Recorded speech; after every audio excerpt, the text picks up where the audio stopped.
ओम नमः शिवाय गुरुवे सच्चिदानंदमूर्तये विश्वप्रपंचाय शांताय निरालंबाय तेजसे।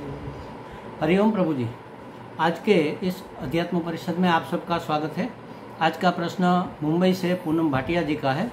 उन्होंने पूछा है कि गीता जी के 18वें अध्याय के 30वें श्लोक के अनुसार प्रवृत्ति और निवृत्ति मार्ग क्या है।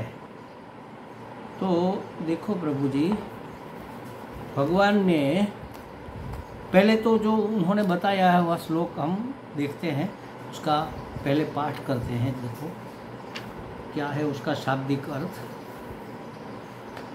प्रवृत्तिं च निवृत्तिं च कार्याकार्ये भयाभये बंधं मोक्षं च या वेत्ति बुद्धि सा पार्थ सात्विकी।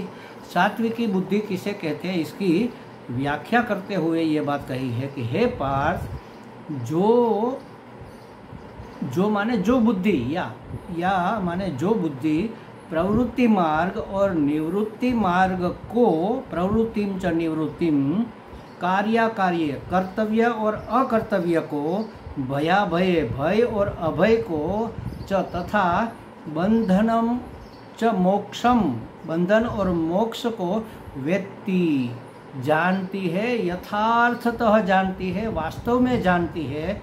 सा बुद्धि सात्विकी, उस बुद्धि को सात्विक बुद्धि कहते हैं। क्या जानती है? तीन बातें जानती है। तो प्रवृत्ति मार्ग और निवृत्ति मार्ग क्या है, उसमें से किसी एक का जो अनुसरण करती है। कर्तव्य और अकर्तव्य क्या है, उनमें से कर्तव्य का अनुसरण करती है, अकर्तव्य का त्याग करती है। भय और अभय को जानती है, तो अभय में जो प्रतिष्ठित रहती है, तथा बंध और मोक्ष को यथार्थ रूप में जानती है। बंधन और मोक्ष को जानकर बंधन से मुक्त और मोक्ष को प्राप्त करने में जो प्रवृत्त है वह बुद्धि सात्विकी है, ऐसा कहा। अब प्रश्न ये है कि प्रवृत्ति मार्ग और निवृत्ति मार्ग क्या है। तो भगवान ने वैसे तीसरे अध्याय में दो प्रकार की निष्ठा बताई है। निष्ठा माने हम उसमें अवस्थित है, वह हमें मान्य है, उसके अनुसार अपना जीवन हम व्यतीत कर रहे हैं, उसको कहते हैं निष्ठा। निष्ठा माने निष्ठ होना, उसमें दृढ़ हो जाना।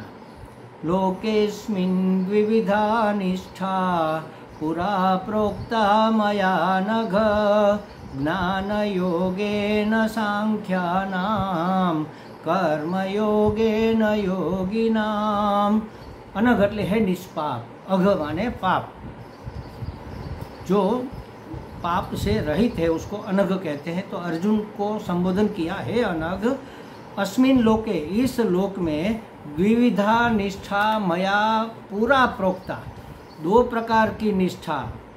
निष्ठा माने स्थिति, दृढ़ स्थिति, दो प्रकार की दृढ़ स्थिति मेरे द्वारा, मया प्रोक्ता, पूरा माने पहले, पुरातन, पहले मेरे द्वारा दो प्रकार की निष्ठा कही गई है। पहले माने कब, जब सृष्टि का सर्जन हुआ तब। कौन सी दो निष्ठा? सांख्यानाम ज्ञान योगेन, योगानाम कर्म योगेन। सांख्यानाम माने न्यासी नाम, सन्यासी नाम, सन्यासियों की निष्ठा ज्ञान योग में होती है, और योगी नाम माने कर्म योगी की निष्ठा कर्म योग में होती है। ये दो प्रकार की निष्ठा मैंने कही है। अब देखो इस संदर्भ में यहाँ पर प्रवृत्ति मार्ग और निवृत्ति मार्ग क्या है। तो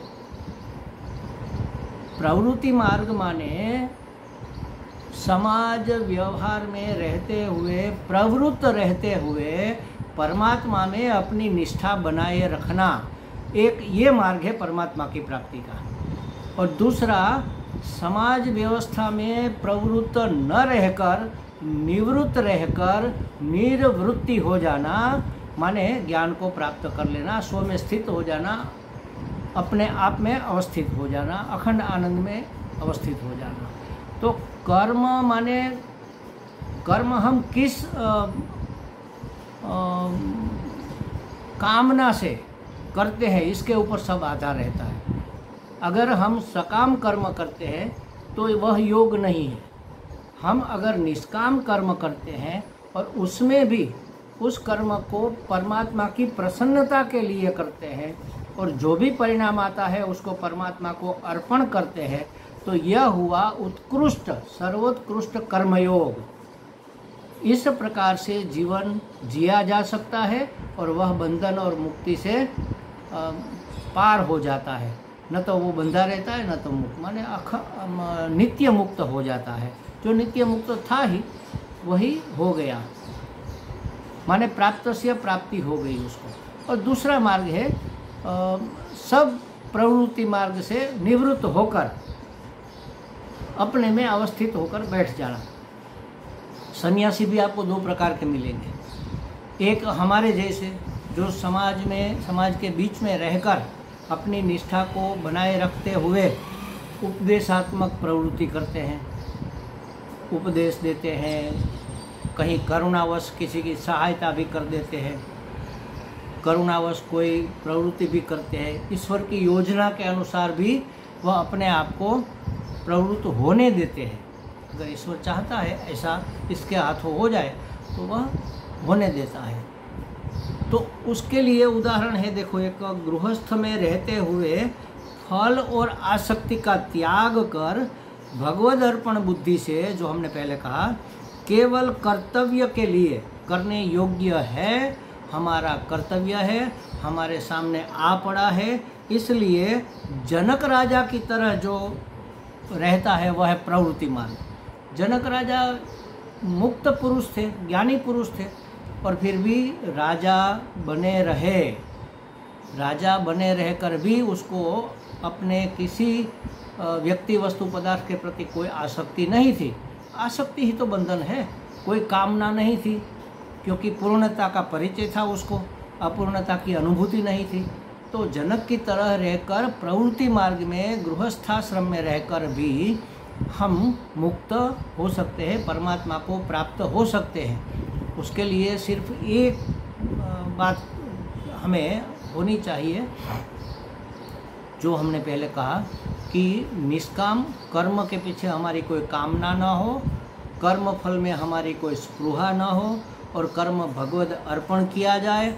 जो भी परिणाम प्राप्त हो उसको परमात्मा का प्रसाद समझकर यदृच्छा स्वीकार किया जाए।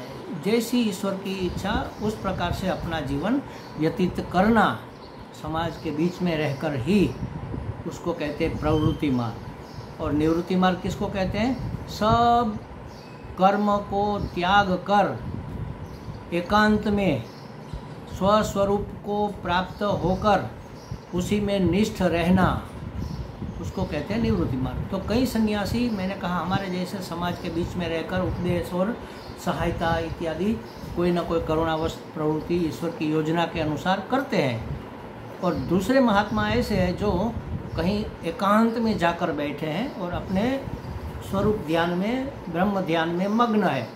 हिमालय की गुफा में बैठे हैं, गंगा जी के किनारे पर बैठे हैं, चाहे कहीं पर भी छोटी सी कुटिया बनाकर उसमें घुसे रहते हैं, किसी गुफा में या कुटिया में या पर्वत की तलहटी में, पर्वत की टोच पर, किसी पेड़ के नीचे, किसी मंदिर में। तो वह किसी से ज़्यादा मिलते जुलते नहीं है, वह ज़्यादा कोई कामकाज नहीं करते हैं, वो उपदेश भी नहीं करते।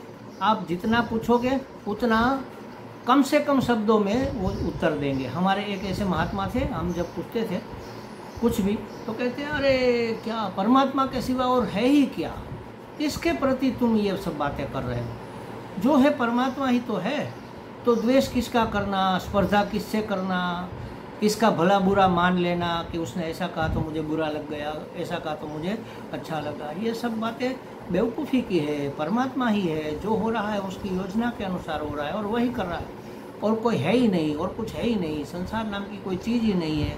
ऐसी ऊपर टॉप के कक्षा की बातें वो करते हैं और उसी में अपना जीवन व्यतीत कर रहे हैं। वह है निवृत्ति मार्ग। वो कुछ करते धरते नहीं है, बस बैठे रहते हैं अपने आत्मचिंतन में, ब्रह्म चिंतन में, ब्रह्माभ्यास करते हैं, विद्या अभ्यास करते हैं और बैठते हैं। कोई पूछे, अगर कहीं से संपर्क हो गया और किसी ने पूछ लिया तो हाँ या ना में उत्तर दे देते हैं, या तो उत्तर देते ही नहीं, इच्छा है तो उत्तर देते हैं। तो रमण महर्षि ऐसे निवृत्ति मार्गी थे। वहाँ जाओ, आप बैठो, बस चुप बैठो, आपके सभी प्रश्नों का सॉल्यूशन हो जाएगा। ज़्यादा से ज़्यादा थोड़ा बहुत बोल भी देंगे, आपके प्रश्न का उत्तर थोड़ा बहुत दे देंगे। किसको ये प्रश्न हो रहा है, वो कौन है जानो। मैं प्रश्न कर रहा हूँ तो मैं कौन है, मैं को जानो, बस बात खत्म हो गई। मैं को जानना माने आत्म जानना, आत्मज्ञान प्राप्त करना। तो ऐसे निवृत्ति मार्ग होते हैं, निवृत्ति मार्गी भी होते हैं, और समाज में रहकर समाज के उत्थान के लिए ईश्वर की योजना का एक हिस्सा बनकर जो प्रवृत्ति करते हैं वह भी इस संसार में होते हैं। दोनों प्रकार से जीवन जिया जा सकता है और दोनों प्रकार से मुक्ति को प्राप्त हुआ जा सकता है। हमें लगता है पूनम जी को कुछ स्पष्टता हो गई होगी। हरि ही हो।